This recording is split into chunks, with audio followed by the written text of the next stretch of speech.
ಎಲ್ಲ ಕಡೆಗೂ ನೀರು ಬೇಕು ಅಂತಂದ್ರೆ ಬೋರ್ವೆಲ್ ಹಾಕುವಂತ ವಿಧಾನ. ಬೋರ್ವೆಲ್ ನೀರು ಕಡಿಮೆ ಆಯ್ತಾ ಇನ್ನೂ ಒಂದಷ್ಟು ಆಳಪಡಿಸುವಂತ ವಿಧಾನ, ಅದು ಫೇಲ್ ಆಯ್ತಾ ಇನ್ನೊಂದು ಹೊಸ ಪಾಯಿಂಟ್ ಮಾಡುವಂತ ಕೆಲಸದಲ್ಲಿ ನಾವೆಲ್ಲರಿಗೂ ಬೇಸಿಗೆ ಬಂತು, ನೀರಿನ ಸಮಸ್ಯೆ ಆಯಿತು ಅಂದ ತಕ್ಷಣ ಇದೇ ತರದ ಆಲೋಚನೆಗಳು. ಯಾವುದೇ ಮನೆಯಲ್ಲಿ ನಮ್ಮ ತೋಟಕ್ಕೆ ನೀರು ಕಡಿಮೆ ಆಗ್ತಿದೆ ಅಂದ ತಕ್ಷಣ ತಟ್ಟಂತೇಳಿ ಅಂತ ಉತ್ತರ ಬರೋದು ರೀಬೋರ್ ಮಾಡಿಸುವಂತಾರೆ, ಇಲ್ಲ ಅಂತಂದ್ರೆ ಒಳ್ಳೆ ಜಿಯಾಲಜಿಸ್ಟ್ ಬೋರ್ ಹಾಕ್ಸುವಂತಾರೆ. ಇದೇ ತರದಲ್ಲಿ ನಾವು ತೋಟಕ್ಕೆ ಮದ್ದನ್ನ ನೀರು ಭೂಮಿಯಲ್ಲಿದೆ ಅನ್ನೋ ಕಲ್ಪನೆ ನಮಗಿದೆ. ಖಂಡಿತ ಇದು ಯಾವುದೋ ಪರಿಹಾರಗಳಾಗಿರ್ತಾರೆ, ಬೇರೆ ಭಿನ್ನವಾದಂಥ ಶಾಶ್ವತ ಪರಿಹಾರ ಬಗ್ಗೆ ನಾವು ಯೋಚನೆ ಮಾಡಬೇಕು. ಯಾಕಂದ್ರೆ ಬೋರ್ವೆಲ್ ಕೂರಿಗೆ 4 ಇಂಚ್ ಬರ್ಬೋದು, ಬಂದಂತ ನೀರು ಎಷ್ಟು ದಿವಸ ಬರ್ತದೆ ಗೊತ್ತಿಲ್ಲ, ಯಾವ ಬೇಕಾದ್ರೂ ಬರ್ಬೋದು, ಯಾವ ಬೇಕಾದ್ರೂ ಇರ್ಬೋದು. ಹಾಗಾಗಿ ಅಂತರ್ಜಲ ಅಂದ್ರೆ ಕಣ್ಣಿಗೆ ಕಾಣದೇ ಇರುವಂತಹ ಒಂದು ನಿಕ್ಷೇಪ. ಅದು ಯಾವ ಬೇಕಾದ್ರೂ ಬರ್ಬೋದು, ಯಾವ ಬೇಕಾದ್ರೂ ಖಾಲಿ ಆಗ್ಬೋದು. ಈ ಬೋರ್ವೆಲಿಂದ ಬರುವಂತ ನೀರಿಗೆ ಎಷ್ಟು ಲೈಫ್ ಅಂತ ಕೇಳಿದ್ರೆ ಖಂಡಿತ ಲೈಫ್ ಇಲ್ಲ. ನಮ್ಮ ಬೋರ್ವೆಲಿಂದ ಬರುವಂತ ನೀರು ಎಷ್ಟೋ ಸಾವಿರಾರು ವರ್ಷಗಳ ನೀರು, ಕೋಟ್ಯಾಂತರ ವರ್ಷಗಳ ನೀರು. ಭೂಮಿ ಎಷ್ಟು ಹಳೆದೋ ನಮ್ಮ ಅಂತರ್ಜಲವೂ ಅಷ್ಟೇ ಹಳೆ ನೀರು.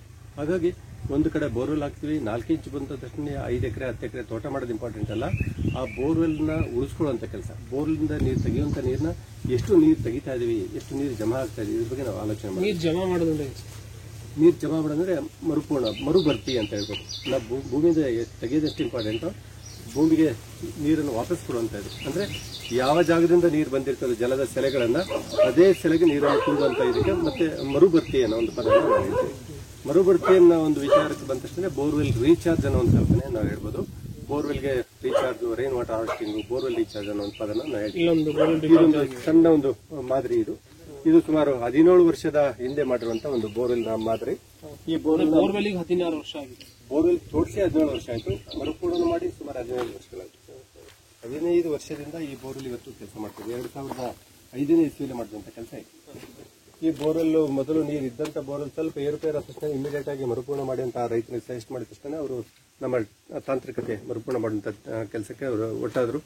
ಇದನ್ನ ಇಂಗು ಗುಂಡಿ ಮಾಡುವಂತ ಒಂದು ಇಂಗು ಗುಂಡಿ ಅಂತ ಹೇಳ್ತೀವಿ ನಾವು. ಇದಕ್ಕೆ ಇದು ದೊಡ್ಡದಾದ್ರೆ ಇಂಗು ಬಾವಿ ಅಂತ ಬೇಕಾದ್ರೆ ಹೇಳ್ಬೋದು. ನಮ್ಮ ಆರ್ಥಿಕವಾಗಿ ನಮ್ಮ ಕೆಪಾಸಿಟಿಗೆ ಅನುಗುಣವಾಗಿ ಮತ್ತೆ ಎಷ್ಟು ಎಕರೆ ನೀರು ಬರ್ತದೆ ಅದಕ್ಕೆ ಅನುಗುಣವಾಗಿ ನಾವು ಇದನ್ನ ಡಿಸೈನ್ ಮಾಡಬೇಕು. ಎಲ್ಲಾ ಕಡೆಗೂ 10 ಅಡಿನೇ ಮಾಡಬೇಕಂತ ಏನು ಮಾನದಂಡ ಇಲ್ಲ. ಕೆಲವು ರೈತರು ಇದನ್ನ 20 ಅಡಿ ಉದ್ದ, 20 ಅಡಿ ಅಗಲ, 20 ಅಡಿ ಆಳ ಮಾಡಿದಂತ ಎಕ್ಸಾಂಪಲ್ಸ್ ಇದೆ. ಕೆಲವು ರೈತರು ಇನ್ನೂ ಚಿಕ್ಕದಾಗಿ ಮಾಡಿದಂತ ಎಕ್ಸಾಂಪಲ್ಸ್ ಇದೆ. ಹಾಗಾಗಿ ಕ್ಯಾಚ್ಮೆಂಟ್ ಏರಿಯಾ ಪ್ಲಸ್ ನಮ್ಮ ಬೋರ್ವೆಲ್ನ ಕೆಪಾಸಿಟಿ ಅದಕ್ಕೆ ಅನುಗುಣವಾಗಿ ನಾವು ಇಂಗು ಗುಂಡಿಯನ್ನ ನಾವು ಡಿಸೈನ್ ಮಾಡಬೇಕು. ಈ ಒಂದು ಬೋರ್ವೆಲ್ ಹತ್ರ 10 ಅಡಿ ಆಳದ ಇಂಗು ಗುಂಡಿಯನ್ನ ತೆಗೆದು ಅದಕ್ಕೆಲ್ಲ ಕೇಸಿಂಗ್ ಪೈಪ್ ಎಲ್ಲ ರಂಧ್ರಗಳು ಮಾಡಿಕೊಂಡು ಅದಕ್ಕೆಲ್ಲ ಶೋಧಕಗಳು ಹಾಕಿದ್ದೇವೆ, ಅದಕ್ಕೆಲ್ಲ ಫಿಲ್ಟರ್ಸ್ ಎಲ್ಲ ಹಾಕಿದ್ದೇವೆ, ಅದಕ್ಕೆಲ್ಲ ದಪ್ಪಗಲ್ಲು, ದಪ್ಪ ಜಲ್ಲಿ, ಸಣ್ಣ ಜಲ್ಲಿ ಹಾಕ್ಬಿಟ್ಟು ಮೇಲೆ ಮರಳನ್ನು ಹಾಕುವಂತ ವಿಧಾನ. ಈಗ ಆಕ್ಚುಲಿ ಮರಳಿನ ಅಭಾವ ಇರೋದ್ರಿಂದ ನಾವು 6 mm ಗಾತ್ರದ ಜಲ್ಲಿ ಕಲ್ಲನ್ನು ಹಾಕ್ಬೋದು. ಈ ತರ ಮಾಡಿಕೊಂಡು ಇದೊಂದು ಪ್ಯಾರಾಪಿಟ್ ಗೋಡೆ, ತಡೆಗೋಡೆ ಕಾಣಿಸ್ತಾ ಇದೆ. ಇವ್ರದ್ದು ಸುಮಾರು 8 ಎಕರೆಯಿಂದ ಬಂದಂತ ನೀರು ಇಷ್ಟು ದೊಡ್ಡ ಪೈಪ್ ಮುಖಾಂತರ ಬಂದದ್ದು ಸೀದಾ ನೀರು ಹಿಂಗಿ ಫಿಲ್ಟರ್ ಆಗಿರುವಂತ ನೀರು ಬೋರ್ವೆಲ್ಗೆ ಅಂತರ್ಜಲಕ್ಕೆ ಹೋಗಿ ಸೇರ್ಕೊಳ್ತದೆ. ಇದರಲ್ಲಿ ನಾವು ಒಂದು ಅರ್ಥ ಮಾಡ್ಕೊಳ್ಬೇಕು, ಇಂಥ ಒಂದು ವಿಧಾನದಲ್ಲಿ ಬೋರ್ವೆಲ್ನಿಂದ ನೀರು ಬರುವಾಗ ಎಷ್ಟು ಬಿಳಿ ಇತ್ತೋ ನಾವು ಮರುಪೂರ್ಣ ಮಾಡೋ ಟೈಮ್ನಲ್ಲೂ ಬೋರ್ವೆಲ್ಗೆ ಅಂತರ್ಜಲಕ್ಕೆ ಶುದ್ಧ ನೀರನ್ನೇ ಕಳಿಸಬೇಕು. ಮತ್ತೆ ನಮ್ಮ ರಾಡಿ ನೀರು, ಕೆಂಪು ನೀರು, ಕಲ್ಮಶದ ನೀರು ಮತ್ತೆ ಯಾವುದೋ ಇಂಡಸ್ಟ್ರಿಯಲ್ ಪೊಲ್ಯೂಟೆಂಟ್ಸ್ ತಗೊಂಡೋಗಿ ಅಂತರ್ಜಲಕ್ಕೆ ಸೇರಿಸಬಾರ್ದು. ಈ ತರ ವೈಜ್ಞಾನಿಕವಾಗಿ ಫಿಲ್ಟರ್ ಮಾಡೋದ್ರಿಂದ ಶುದ್ಧವಾದಂಥ ನೀರು ಕೊಳವೆ ಬಾವಿಯಲ್ಲಿ ಸೇರ್ಕೊಳ್ತದೆ, ಅಂತರ್ಜಲ ಅಭಿವೃದ್ಧಿ ಆಗ್ಲಿಕ್ಕೆ ಸಾಧ್ಯತೆ ಆಗುತ್ತೆ. ಒಂದು ಸಣ್ಣ ಲೆಕ್ಕಾಚಾರದ ಪ್ರಕಾರ ಚಿತ್ರದುರ್ಗ ಅಂತ ತಕ್ಷಣ ರಾಜ್ಯದಲ್ಲಿ ಮಳೆ ಕಡಿಮೆ ಬರುವಂತವರು.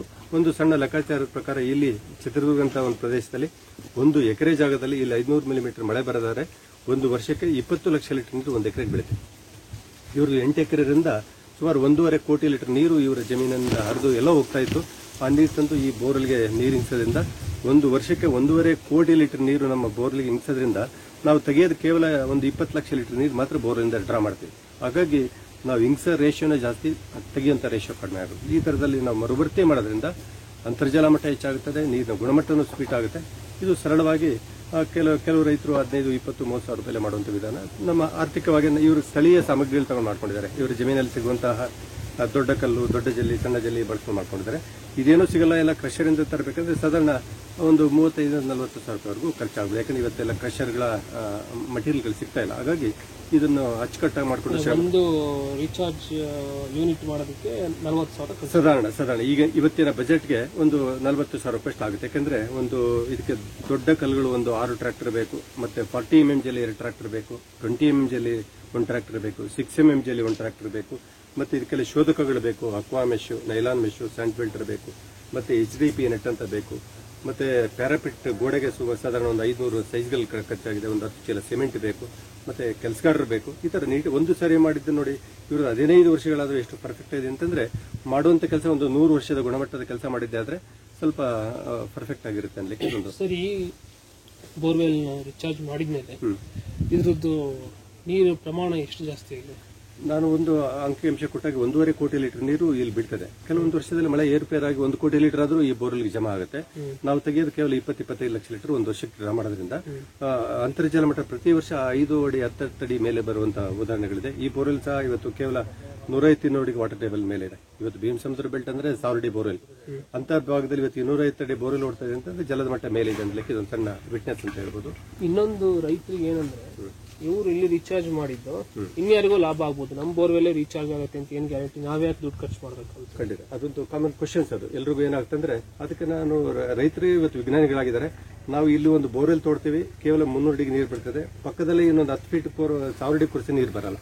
ಅಂದ್ರೆ ಭೂಮಿಯಲ್ಲಿ ಜಲದ ಕಣ್ಣುಗಳು ಅಂತ ನಾವು ಅಕ್ವಿಫರ್ಸ್ ಅಂತ ಕರಿತೀವಲ್ಲ, ಅಕ್ವಿಫರ್ಸ್ ಎಲ್ಲದೂ ಇಂಟರ್ ಕನೆಕ್ಟ್ ಆಗಿದೆ ಅನ್ನೋದು ತಪ್ಪು ಕಲ್ಪನೆ. ಅಕ್ವಿಫರ್ಸ್ಗಳ ರೇಖೆಗಳೇ ಬೇರೆ ಇದೆ.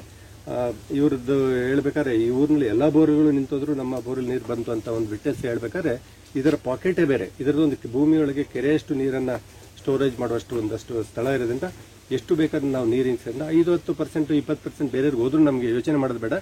ನನ್ನ ಬೋರ್ವೆಲ್ ಮುಂದಿನ ಬೇಸಿಗೆಗೆ ನೀರು ಬರಬೇಕು ಅಂತ ಒಂದು ಪಾಯಿಂಟ್ ಇಟ್ಕೊಂಡು ಮಾಡಿದ್ರೆ ಪ್ರತಿಯೊಬ್ಬರು ಇದೊಂಥರ ಒಬ್ಬರಿಂದ ಒಬ್ಬರಿಗೆ ಆಗ್ತಾ ಇದೆ. ಮತ್ತೆ ಇವ್ರು ಮರುಪೂರ್ಣ ಮಾಡಿದ್ರೆ ಅಕ್ಕಪಕ್ಕದಲ್ಲಿ ಬೇರೆ ಯಾವುದು ಬೋರ್ವೆಲ್ ರೀಚಾರ್ಜ್ ಆಗಿಲ್ಲ. ಹಾಗಾಗಿ ನಮ್ಮ ಬೋರ್ವೆಲ್ನಿಂದ ಬೇರೆಯವ್ರಿಗೆ ಹೋಗುತ್ತೆ ಅನ್ನೋಕ್ಕಿಂತಲೂ ನಾನು ಮಾಡಿ ನಂದು ಸೇಫ್ ಆಗುತ್ತೆ ಅಂತ ಗೊತ್ತಾದ್ಮೇಲೆ ಇದನ್ನ ನೋಡಿ ರೆಪ್ಲಿಕೇಟ್ ಮಾಡುವಂತ, ಇದನ್ನ ನೋಡಿ ಎಲ್ಲ ಕಾಪಿ ಮಾಡ್ತಾ ಇದ್ದಾರೆ.